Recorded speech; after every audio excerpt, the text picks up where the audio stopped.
क्या आप इतिहास का मतलब जानते हैं? इतिहास is not equal to history.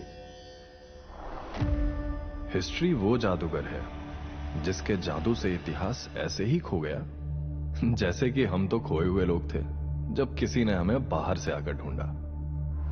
और जो चीज कभी हुई नहीं, उन कहानियों का हम पे थोप देना, ये भी हिस्ट्री के ही जादू का कमाल है।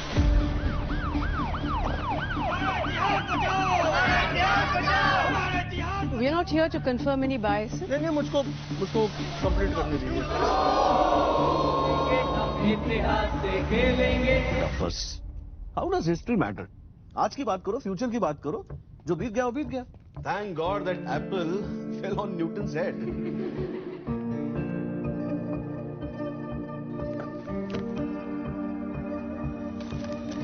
And good marks come from? हम ब्राह्मण लोग क्या भारत के बाहर से आए थे? क्या बात कर रहे हो? किताब में लिखा है। अरे बेटा फिर वही सही है। Name the rulers of Mughal dynasty. Women and Shudras were not allowed to study the Vedas. सती प्रथा खत्म।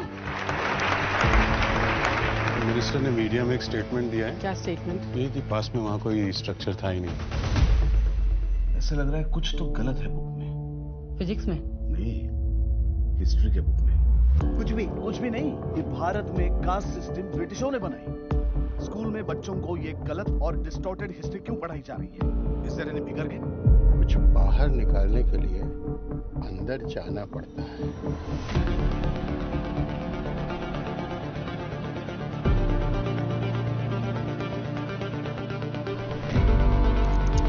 किसी ने आरटीआई फाइल किया है हिस्ट्री बुक्स के बारे में कि किस रिकॉर्ड और एविडेंस पर चीजें लिखेगी हिस्ट्री बुक्स में।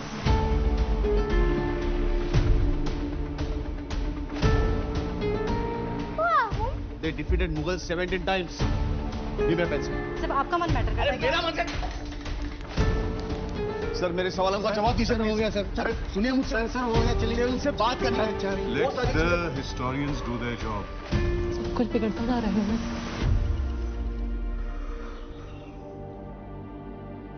We will create an educational system in India so that future Indians will be Indians only in colour, but will be English in taste, intellect, habit and language. Very nice. Which class?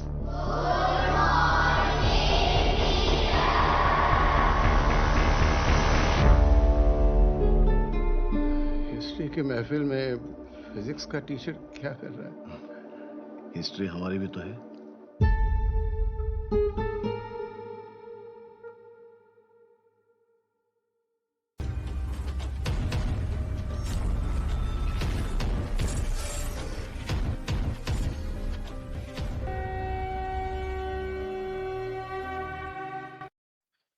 नमस्कार, जय श्री राम। हमारे साथ इतिहासकार नीरज अत्री भैया और film director और writer जिसके बारे में हम बात करने रहे हैं, स्टोरी ऑफ इतिहास फिल्म आई है 23 मई को ही रिलीज हुई है।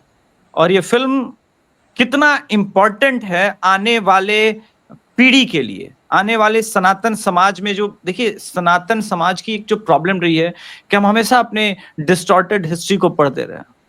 न जाने कितने सब एग्जामिनेशन में मैंने लिखा कि भाई कुतुब मीनार को इल्तुतमिश ने कंप्लीट कराया। अनटिल अनलेस हमारे पास एविडेंस जब सामने, हमने खुद जाकर के रिसर्च नहीं करी, और जब खुद रिसर्च करी तो कहानी कुछ और सामने आई।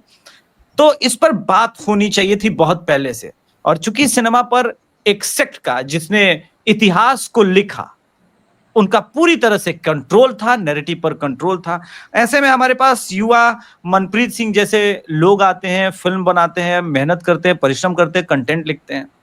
तो एक राष्ट्रवादी समाज से मेरा ये अपील है कि पहले हम जो बात करने जा रहे हैं बहुत ध्यान से सुनिए, और तब आप निर्णय लीजिएगा कि ये फिल्म देखना क्यों जरूरी है। ट्रेलर आपने वीडियो के शुरू में ही मैंने आपको दिखा दिया है। तो इस फिल्म में मनप्रीत भाई, सबसे पहले आप मुझे ये बताइए कि आपके मन में ये बात क्यों आई कि भारत के डिस्टॉर्टेड इतिहास के ऊपर, जिस प्रकार से सनातन समाज के प्रति इतिहास में घृणा है, इस पर फिल्म बनानी चाहिए आपको, बीइंग एन इंजीनियर। क्योंकि अब मैं पूछ रहा हूं, मैं इलेक्ट्रॉनिक्स एंड कम्युनिकेशन से हूं, आप मैकेनिकल इंजीनियर से, हम दोनों का हिस्ट्री से कोई रिलेशन, सिर्फ रिलेशन एक है हमारा कि हम इस देश के नागरिक हैं, हमारे खून में सनातन समाज बहता है, और हमारे साथ नीरज अत्री भैया तो जुड़े हुए हैं, ये तो प्रॉपर इतिहासकार है, तो इनका लेना देना है, लेकिन हम दोनों का इस बैकग्राउंड से लेना देना नहीं है। लेकिन फिर भी राष्ट्रवादी होने के नाते ये एक ऐसा सब्जेक्ट है कि अब हर भारतीय की आवश्यकता बन गई है। तो क्यों आया आपके मन में ये प्रश्न? यार इसका तो मतलब बहुत सारी चीजें हैं। ये प्रश्न शुरुआत से मुझे एक्चुअली, मैं पहले 4-5 साल पहले मुझे पता ही नहीं था कुछ इतिहास के बारे में, मुझे कोई आइडिया नहीं था। I was ICSE educated, so called urban elite, whatever you can call or whatever. तो मुझे कुछ आइडिया नहीं था। तो उसके बाद एक बार संजय सर ने, जो जयपुर डायलॉग के हैं, उन्होंने कहा कि तुम्हारी इतिहास की किताबों में बहुत गड़बड़ियाँ। तो मैं उन पर हंस पड़ा, मैंने कहा क्या बात कर रहे हो सर, कुछ भी बोल रहे हो क्या? तो उन्होंने बोला नहीं नहीं ऐसा नहीं है, तुम जानोगे इसके बारे में। तो थोड़ा बहुत शुरुआत में जब मैंने जानना शुरू किया, और फिर उसके बाद नीरज अत्री सर के साथ मेरा संपर्क हुआ, और उनकी जब मैंने किताब पढ़ी और भी किताबें पढ़ी, तो मुझे फिर गुस्सा आने लग गया कि मेरे साथ ये गलत क्यों हुआ। तो ये जो पूरा एक मूवी है, जो पूरी मूवी बनी है, इसके पीछे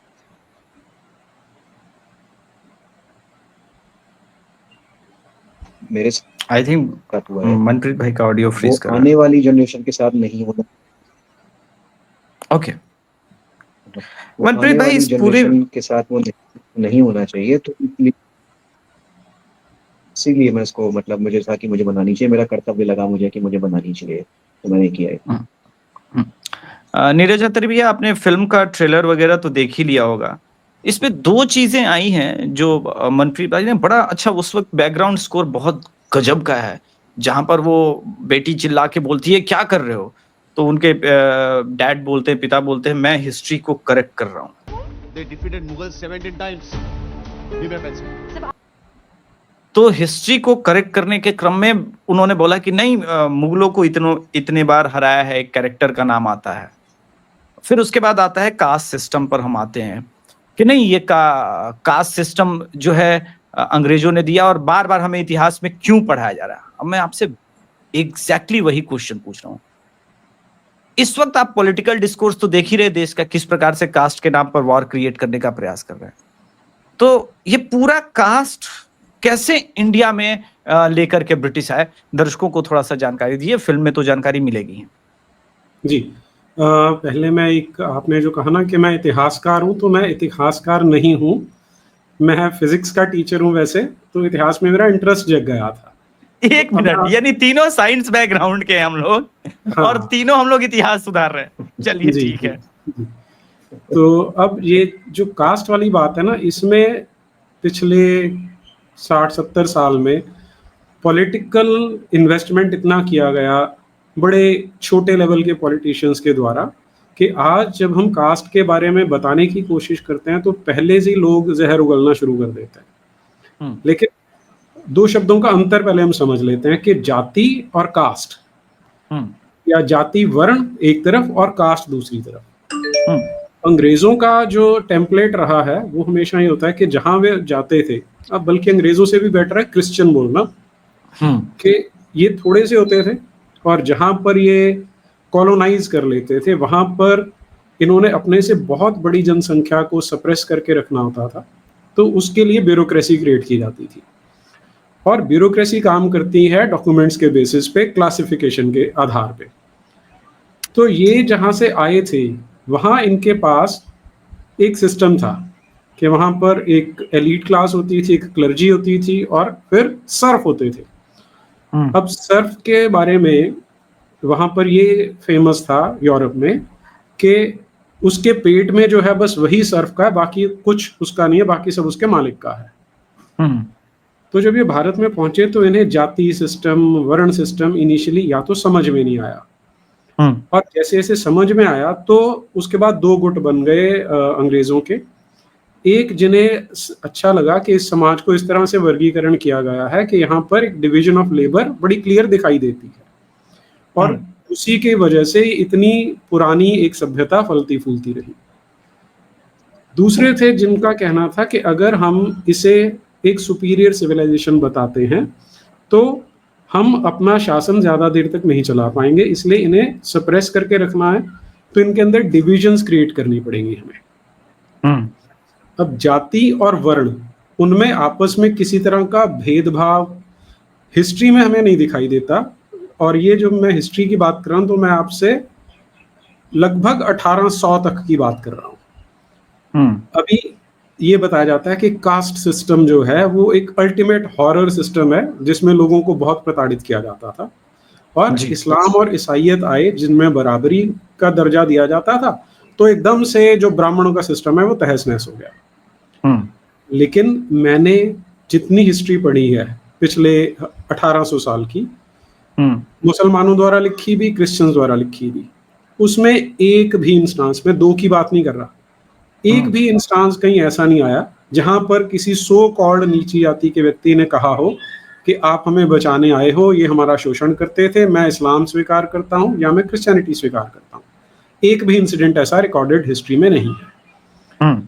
तो अब इसका अर्थ क्या हुआ कि ये जो, लेकिन अब डिस्क्रिमिनेशन हमें दिखाई तो देता है, क्योंकि वीर सावरकर ने भी इस पे काम किया कि हमें अस्पृश्यता को दूर करना है, गांधी ने भी काम किया दूर करना है, स्वामी दयानंद सरस्वती ने काम किया, आर्य समाज ने बहुत सारा काम किया। तो ये इतिहास के चलते चलते कहीं पर विकृति आई तो जरूर थी हमारे समाज में, लेकिन आज उसे जिस तरह से प्रेजेंट किया जा रहा है कि 3000 साल, 5000 साल, 2000 साल से शोषण हो रहा था, वो एकदम झूठ है, निराधार है। और जिस समय अंग्रेजों ने कास्ट सेंसस शुरू किया था हमारे देश में, उस समय से कास्ट के नाम से एक वर्गीकरण किया गया कि हम ये कैटेगरी बना देंगे। अब आदमी परमानेंटली उसी में फंसा रहेगा कि अगर ये एससी है तो एससी रहेगा, और अगर ये ठाकुर है तो ठाकुर रहेगा। तो वो जो मोबिलिटी थी वो बिल्कुल खत्म कर दी गई है। जी फाइन। मनप्रीत भाई, मेरे मन में प्रश्न आया जब ये सर बोल रहे थे सारी बातें, कि आपने फैक्ट्स जमा किए होंगे, रिसर्च किया होगा, और जब रिसर्च किया होगा तो ऐसे कंटेंट फिल्म में डाले गए होंगे जो एंटी मुगल होंगे, या जो एंटी इंडिया एस्टैब्लिशमेंट के नाम पर आजकल जो भी पिछले 60-70 सालों में फिल्म फ्रेटर्निटी में के द्वारा दिखाया गया है, जैसे मुगले आजम में बाबरी की छनकती तलवार, वो सारा चीज अब वो महिमा मंडन हो चुका है। अब जब आप फैक्ट बोलेंगे तो वो सामने वाले को लगेगा झूठ, और फिर चलेगी सेंसर की कैची। और ये वाला पार्ट आपके लाइफ में कितना डिफिकल्ट रहा? क्योंकि अच्छा बताइए, सेंसर की कैची चली नहीं चली, थोड़ा दर्शकों को एजुकेट कीजिए कि इस फिल्म में ये जो आपका ये फ्रेम रहा स्ट्रगल का, कैसा रहा, या है या नहीं है, क्या है ये? जब मैं फिल्म बना रहा था, एक देखिए फिल्म बनाना एक अपने में एक वॉर है, आप समझिए जी। थोड़ा आपका वॉइस कम आ रहा है, लाउड बोल सकते हैं? हाँ जी। मैं कह रहा हूँ फिल्म बनाना एक अपने में ही एक वॉर है, ठीक है जी। तो मुझे लगा था कि फंड्स इकट्ठे करना और फिल्म बनाना, टीम इकट्ठी करना, ये अगर मैं कर जा रहा हूँ तो बस यहाँ मेरी बात खत्म हो जाएगी। लेकिन मुझे कभी नहीं पता था कि मुझे सेंसर से भी एक जंग लड़नी पड़ेगी, बिकॉज आप पूरे 3-4 साल 5 साल जो भी मेहनत मैंने की और हमारे टीम वाले लोगों ने भी की, आप समझो एक कोई इंस्टीट्यूशन ऐसा बोलता है आप ये काट दो, ये काट दो, 50 कट के आसपास मुझे बोले गए, ठीक है। 50 कट मतलब, हाँ 50 कट मतलब मूवी खत्म, ठीक है। तो मुझे ये समझ नहीं है, और थोड़ा सा मेरा भाग्य ये था कि मैं थोड़ा बहुत पढ़ के आया था, ठीक है। तो मुझे पता है हिस्टोरिकल रेफरेंसेस कौन से हैं, कौन से देने हैं, और मैं और बाकी लोगों से भी जुड़ा हुआ था जहाँ पे मुझे हिस्टोरिकल रेफरेंसेस तक पहुँचने के लिए मुझे कुछ ज़्यादा इशू नहीं था। तो और जब मैंने इनको हिस्टोरिकल रेफरेंसेस दिए तो वहाँ भी वो मेरे टीचर बनने लग गए। वो बोलने लग गए कि आप दिखा सकते, वो आप टीपू सुल्तान को बुरा नहीं दिखा सकते, आपको ऐसे सोचना चाहिए, वैसे सोचना चाहिए। तो मेरे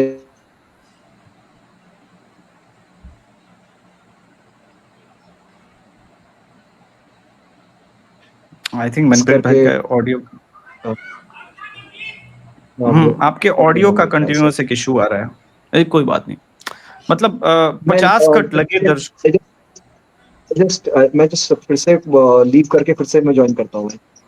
नहीं ठीक है, जो मैसेज था आपने वो कन्वे तो कर ही दिया कि 50 कट लगे, और जो आपकी लड़ाई थी हिस्ट्री के अगेंस्ट, अच्छा टीपू सुल्तान के अगेंस्ट दिखाना इस देश में क्राइम है, आपके पास साक्ष्य रहे तब भी। नीरज सर, ये ऐसा क्यों हो रहा है इस देश में कि मतलब हम दूसरे पक्ष को, चाहे वो सत्य हो, हम नहीं सुनेंगे, हम जाकर के पूरा रिजेक्ट कर देंगे। ये इस देश में क्यों हो रहा है? जबकि भारत तो डिबेट्स का देश था, यहाँ तो भारती जी और आदि शंकराचार्य जी का डिबेट हुआ, ये तो डिबेट की धरती है। इसमें पता हमारी बेसिक गलती कहाँ होती है, जब आपने कहा कि दूसरे पक्ष के बारे में सच बताएंगे, तो इसमें हमारी एक एजम्पशन ये होती है कि अब 1947 में हमें स्वतंत्रता मिल गई है और अब हम अपने देश को अपने तंत्र से, स्वतंत्र से चला रहे हैं। और मेरा मानना है कि सबसे बड़ा फ्रॉड हुआ है हमारे साथ, क्योंकि स्वतंत्र हम 15 अगस्त 1947 को ठीक मायने में हुए ही नहीं थे। और जब मैं ये बात बोलता हूँ, कई बार लोग कहते हैं कि यार ये तो आप बिल्कुल एक्सट्रीम व्यू दे रहे हैं, तो मेरा उनसे 2-3 सुझाव होते हैं, वही मैं आपके दर्शकों को भी कहूंगा कि वो अपने आप करके देखें जी। अगर आप इमेजिन कीजिए कि किसी गांव में एक व्यक्ति बीमार पड़ जाता है और वो दवाई लेके आता है मार्केट से, जो बिल्कुल मूलभूत आवश्यकता है उसकी, उस दवाई का जो लेबल होगा वो किस भाषा में है? अंग्रेजी में। अंग्रेजी में। तो क्या वो गांव का आदमी आज 80 साल बाद भी ये पढ़ सकता है कि दवाई के अंदर क्या है? और पढ़ भी अगर ले तो उसे पता नहीं है ना, सब तो फिजिक्स से और केमिस्ट्री से जुड़े हुए लोग हैं नहीं ना, विज्ञान के क्षेत्र से तो सब जुड़े हुए हैं नहीं। लेकिन मान लीजिए उस पे यही लिखा हो कि this is an antipyretic medicine to be taken during extreme fever, वो ये भी नहीं पढ़ पाएगा, क्योंकि हमारा जो लेबल्स एक्ट है, ड्रग लेबल्स एक्ट है, उसमें ये कानून है कि जो कंटेंट लिखे जाएंगे, जो लेबल बनेगा वो अंग्रेजी भाषा में बनेगा। 1। अच्छा जी। दूसरा, आप किसी हाई कोर्ट में, सुप्रीम कोर्ट में चले जाइए, कोई गांव का, देहात का व्यक्ति वहां चला जाए, कि आपको लगता है वो वहां पर 5 मिनट भी ठहर पाएगा? वो ना तो समझ पाएगा ना समझा पाएगा। वो तो फैसला भी अंग्रेजी में ही सुन रहा है ना, वो सब कुछ अंग्रेजी में सुन रहा है। बल्कि जिस समय मैंने तो एटीट्यूड देखा है हमारे जजेस का, कि जब कोई थोड़ा सा देहाती टाइप का होता है तो इनके चेहरे पे स्मर्क आ जाती है कि यार ये आ गया अब हमें सिखाने, मतलब आपको बिल्कुल उनके चेहरे से दिख रहा होता है। तो ये हमारी न्याय व्यवस्था है। तीसरा, कोई क्राइम हो गया तो आप पुलिस के पास जाएंगे, आपने अगर कभी FIR पढ़ी होगी तो आपको आधे शब्द उसमें समझ में नहीं आएंगे, क्योंकि वो अभी भी फारसी वाले शब्द उसमें बहुत सारे चले हुए हैं। अच्छा जी। 2014 में जब खट्टर सरकार बनी थी हरियाणा में, तब उन्होंने निर्देश जारी किया था कि FIR हिंदी भाषा में लिखी जाए, इसमें अरबी फारसी के शब्द ना हो, जो कि आज भी है। ये 3 एग्जांपल मैं दे रहा हूं आपको, मेडिकल सिस्टम का, जुडिशियल सिस्टम का और पुलिस सिस्टम का। तीनों जो व्यक्ति के लिए सबसे आवश्यक होते हैं, इन तीनों में आज भी आप अपनी भाषा में कम्युनिकेट नहीं कर पाते। तो इसका अर्थ ये हुआ कि आपके पास आज भी अपना तंत्र नहीं है। जो 1947 को हुआ था वो सिर्फ एक ट्रांसफर ऑफ पावर थी, केवल गोरे वाले अंग्रेज चले गए थे, जो अगले अंग्रेज आए उन्होंने उसी ढंग से सिस्टम को चलाया है, लगभग उसी ढंग से। तो ये हमें अब समझ में आ रहा है कि वो तंत्र क्योंकि वैसे ही चलाना था, और अब उसके 2 उद्देश्य थे। यहाँ की जितनी संपत्ति थी उसे लूटना था, पॉइंट नंबर 1, और दूसरा था यहाँ के लोगों को कन्वर्ट करना। पहले वालों ने इस्लाम में, दूसरे वालों ने क्रिश्चियनिटी में। तो वही चीजें निरंतर आज भी हो रही हैं। वही मल्टीनेशनल्स आज भी बिजनेस कर रही हैं, यहाँ से ड्रेन कर रही हैं वेल्थ को, और जो हमारी ह्यूमन कैपिटल है उसमें भी धीरे धीरे इस्लामाइजेशन और क्रिश्चियनिटी बढ़ती जा रही है, कम होने की बजाय। और हिस्ट्री उसका सबसे इंपॉर्टेंट टूल है जिसकी आज हम बात कर रहे हैं, कि आप अगर लोगों की हिस्ट्री इरेज कर दोगे, उस पर कंट्रोल कर लेते हो, तो आप लोगों का भविष्य भी कंट्रोल करते हो। और यही कारण है कि मनप्रीत को इतनी एफर्ट करनी पड़ी सेंसर बोर्ड से, ये लड़ना पड़ा कि मुझे सच्चा इतिहास बताना है। ये सबसे बड़ी इसमें विडंबना है। मनप्रीत भाई का नेटवर्क बार-बार जा रहा है तो उनसे फिर से जुड़ेंगे। सर ये जो पूरा फ़िल्म का आपने भी ट्रेलर तो देख ही लिया होगा, मैंने भी देखा, अभी पटना में लगी हुई है। अगर ट्रेलर देख कर के तो मैं गारंटी कह सकता हूँ कि अगर ये फ़िल्म राम गोपाल वर्मा या फिर फरहान अख्तर की कंपनी ने मतलब प्रोपेगेंडा फ़िल्म ही इस प्रकार की चीज़ पे बनाई होती तो कल्ट मूवी बनती। हमारा इकोसिस्टम ऐसा भी नहीं है कि हम 1000 स्क्रीन ले सके। 100 स्क्रीन पर फिल्म रिलीज हुई है, मतलब सभी ऑलमोस्ट बड़े शहरों में रिलीज हुई है एक न एक स्क्रीन पर। ये जो फिल्म बनाने का ये प्रोसेस है, आज भी फिल्मों में जो उनका ग्रिप है उस सेक्शन का जिसका इतिहास पर कब्जा है, आपको लगता है कि वो टूट रहा है धीरे धीरे? कम से कम ठीक है 100 स्क्रीन पर ही सही हम आने लगे हैं और ये उनकी असली तकलीफ है। हाँ, वो तो है ही है। उन्हें तकलीफ इसी चीज की है जो अभी हम बात कर रहे थे कि हिस्ट्री सबसे बड़ा टूल है किसी भी देश को कंट्रोल करने का, किसी भी देश के लोगों को कंट्रोल करने का। और हिस्ट्री कंट्रोल करने के दो जो सबसे इंपॉर्टेंट माध्यम है वो है शिक्षा और मास मीडिया। और मास मीडिया हमारे देश में फिल्म में सबसे पावरफुल मीडियम है और वो भी इसकी पावर को जानते हैं। इसीलिए जो मनप्रीत को ये स्ट्रगल करना पड़ा वो इसीलिए करना पड़ा क्योंकि हम उनका जो सबसे बड़ा किला था जो उन्होंने पकड़ के रखा था वो अब ध्वस्त करना शुरू कर चुके हैं और इसलिए उनकी ये चिंता है। मनप्रीत भाई, इसके पहले हम शो समाप्त करें, आपसे कुछ इंपॉर्टेंट फिल्म के बारे में जानना चाहते हैं। दर्शकों को ये समझाइए कि आपके मन में जो भाव था कि फिल्म बनाएं, तो अब दर्शकों को आप मुझे ये बताइए जो राष्ट्रवादी समाज के, सनातनी समाज के या जो अपने आप को भारतीयता से जोड़ते हैं, वो इस फिल्म को सिर्फ इतिहास के दृष्टिकोण से देखें या अपना सत्य जानने के लिए देखें? सेकंड वाला कि वो अपना सत्य जानने के लिए देखें। मतलब मेरा पॉइंट है कि ये मूवी मैंने इसलिए नहीं बनाई कि मैं कह रहा हूँ कि असली हिस्ट्री ये है, नहीं।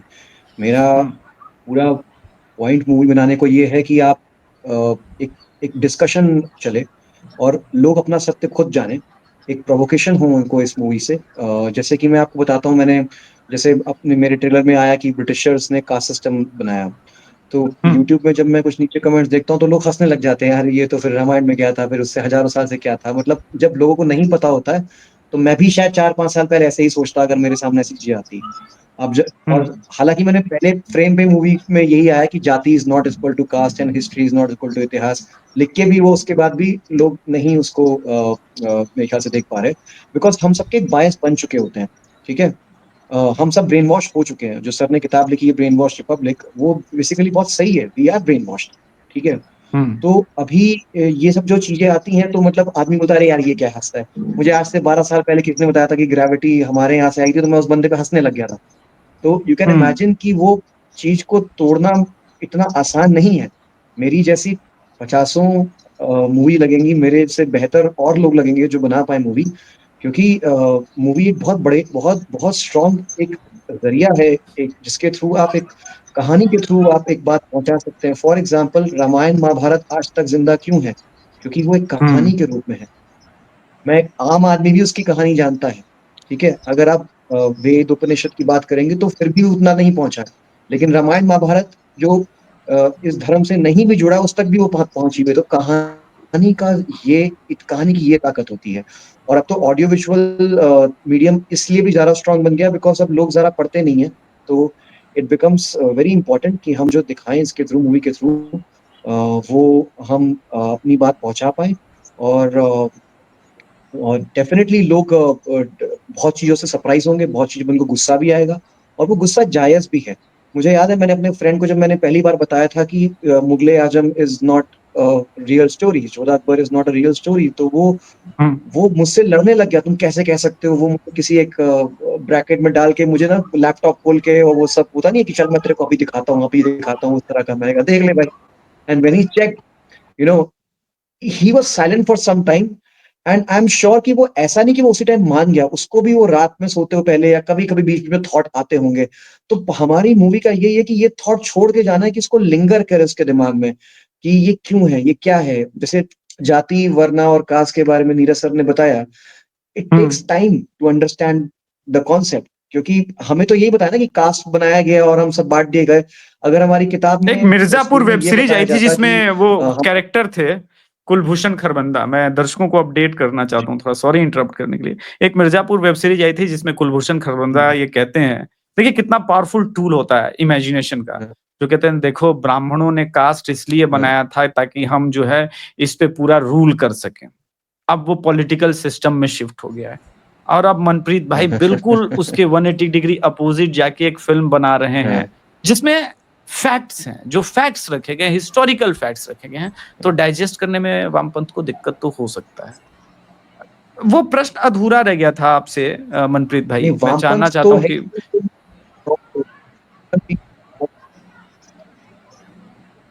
नॉर्मल लोगों को भी दिक्कत आएगी भाई। मतलब वामपंथ तो चलो उनका उनकी अपनी एक घृणा है, जो भी कह लीजिए सब हमारे कल्चर के थ्रू। एक नॉर्मल बंदे को भी इतने साल से brain wash, generation by generation brain wash हुआ, तो आपको लग रहा है कि हमारी एक ही मूवी से कुछ हो जाएगा? नहीं, ऐसा नहीं है। तो वो हल्का हल्का हमें थोड़ा सा वो करना पड़ेगा। सॉरी मैं आपकी बात को काट गया, बट मुझे ये बात कंप्लीट करनी थी इसलिए मैंने नहीं, थैंक यू। वो आपके और मेरे नेटवर्क के बीच मुझे लग रहा है कुछ डिले चल रहा है, तो आपकी आवाज जब तक पहुंचती है मैं शायद क्वेश्चन पूछ लेता हूं और तब ये हो जा रहा है। तो कभी कभी ऐसा होता है स्ट्रीम यार्ड पे, हो सकता है दोनों की तरफ का भी नेटवर्क अच्छा हो, तब भी ये होता है कभी कभी। एक जो प्रश्न अधूरा रह गया था मनप्रीत भाई, वो मन में अभी भी रह गया है कि कहने को कहा जा रहा है कि अब मोदी सरकार भी 10 साल 12 साल से है और हमने बड़ा फिल्म में भी चीजें आने लगी है, बदलाव दिखा है, ऐसा नहीं है, राष्ट्रवादी फिल्में बनी है, लेकिन वो जो कट है, वो जो कैंची है, जिसके कारण पूरे फिल्म का एक जो है कॉन्सेप्ट बदल जाता है, सार चला जाता है, जो हम कहना चाहते हैं उस फिल्म के माध्यम से वो कह नहीं पाते। ये तो बड़ी एक सांसद की फिल्म आई थी जो बीजेपी की है, उनके फिल्मों में भी बहुत ज्यादा कट लगे। तो इस परेशानी का आपको लगता है कि सॉल्यूशन आने वाले कुछ सालों में है आप लोगों के पास? क्योंकि इस फिल्म में भी वो कट्स आप लोगों ने खत्म करा लिए 50 जो लगे थे, या अभी भी उस कट्स के साथ ही आई है फिल्म? नहीं, 50 कट में तो सिर्फ ट्रेलर ही बाहर आता, मूवी बाहर नहीं आती, ठीक है। अगर 50 कट हो ही जाते तो मूवी खत्म हो जाती वो। तो उसके बाद मतलब मैं रिवाइजिंग कमेटी में गया, फिर रिवाइजिंग कमेटी में जब मैंने अपनी बात रखी कि ऐसा सर मेरे पास तथ्य भी हैं और मेरा भी अपना रखने का व्यू है, और हमने डिस्क्लेमर में भी ये चीज डाली हुई है कि भाई आप जरूरी नहीं कि हमारी बातों पर विश्वास करें, आप खुद रिसर्च कर लें, उसके बारे में जान लीजिए, आपकी सच में बोल रहा हूँ नहीं बोल रहा हूँ, अपना सच खुद जान लीजिए। तो उन्होंने बात को समझा मेरी, और फिर उन्होंने कुछ 4 या 5 कट दिए which was okay for me. हालांकि मैं तो चाहता था कि वो भी कटना है बट ठीक है, वो थे वो। और ये ऐसा ना कि यार कि आप कहते हो ना कि मोदी सरकार आ गई, ये आ गई तो अब ये हो जाएगा, ऐसा कुछ नहीं भाई। वो एक फिल्म में डायलॉग था ना, सरकार किसी की भी सिस्टम हमारा है, तो वो मैंने लाइव एग्जांपल देखा है उसका मैंने, ठीक है ना। जब मैं आपको पता नहीं मैं नहीं बताया मैंने ये बात कि जब मैं सेंसर वालों ने उसमें जब मैंने उनको हिस्टोरिकल रिसर्च के सारे उनको दिए रेफरेंसेस, सारे पेपर उनको प्रिंट आउट दिया, तो प्रिंट आउट पे उन्होंने ये सब लिखा हुआ था, मतलब उन्होंने कमेंट्स डाले हुए थे कि आप टीपू सुल्तान को आप नहीं पूरा कर सकते, अकबर की भी अच्छा था, वो अच्छा था। तो मैंने कहा फिर मैं इसकी फोटो ले लूं क्या, ठीक है, ये जो आपने कमेंट से अब लिखे हुए हैं, वो बिकॉज वो इतने लाफेबल थे, उन्होंने मुझे फोटो लेने से तक मना कर दिया कि नहीं आप फोटो ले सकते, आप मैनुअली लिख लीजिए कागज पे या लैपटॉप पे, हम आपको फोटो ले नहीं सकते जो हमने कमेंट लिखा है। तो यू कैन इमेजिन क्यों लिखना, तो लोगों को पता चलिए चाहिए, मुझे जानना है, अभी तो अब नहीं उस पे, लेकिन हमें जानना चाहिए, जानने का अधिकार है दर्शकों को कि कौन कौन से फिल्म फ्रेटर्निटी में बैठे हुए लोग टीपू सुल्तान ने अगर हजारों हिंदुओं का कत्लेआम किया तो वो दिखाने से मना कर रहे हैं लोगों को, और उसके पीछे उसका मकसद क्या है आपका। नीरज भैया, इसके पहले शो को मैं क्लोज करूं, ये जो इस प्रकार की रिवीलिंग है अब तक आपने यूट्यूब चैनल पे बहुत किया, हम लोगों ने बहुत किया, लेकिन फिल्मों के माध्यम से जैसे ही रिवील करने की बात आती है एकदम से कहा जाता है नो, ये हो ही नहीं सकता। क्या डर क्या है? मतलब आप दिखाओ, आप टीपू सुल्तान पे एक शो बना दो, संजय खान ने बनाया था, फिरोज खान के भाई थे, शॉर्ट ऑफ टीपू सुल्तान, आप बना सकते हो, अच्छा ही दिखा सकते हैं, लेकिन उसका जो ग्रे शेड है अगर हम दिखा रहे हैं तो क्राइम कैसे है सर? क्राइम पता क्या है, वो क्राइम तो नहीं है, लीगल डेफिनेशन में क्राइम नहीं है, लेकिन वो जो इकोसिस्टम सत्ता में बैठा है, सिस्टम में बैठा है, उनकी नजरों में वो क्राइम हो जाता है, क्योंकि जो बड़े केयरफुली उन्होंने नैरेटिव को क्राफ्ट किया है पिछले 70 साल में, वो ध्वस्त हो जाएगा। जो आप कह रहे हैं कि यूट्यूब पे हम बात कर पा रहे हैं, क्योंकि यहाँ पर हमें कुछ हद तक स्वतंत्रता मिल गई अपनी बात रखने की, लेकिन जब फिल्म के माध्यम से आती है तो मेरा मानना है कि फिल्म सबसे पावरफुल मीडियम है, एजुकेशन सिस्टम से भी ज्यादा पावरफुल है, क्योंकि जब आप वहां जाके देखते हैं और फिर कुछ चीजें आपको सामने होती हैं, कुछ सटल होती हैं जिनका इम्पैक्ट बहुत लंबे समय तक रहता है।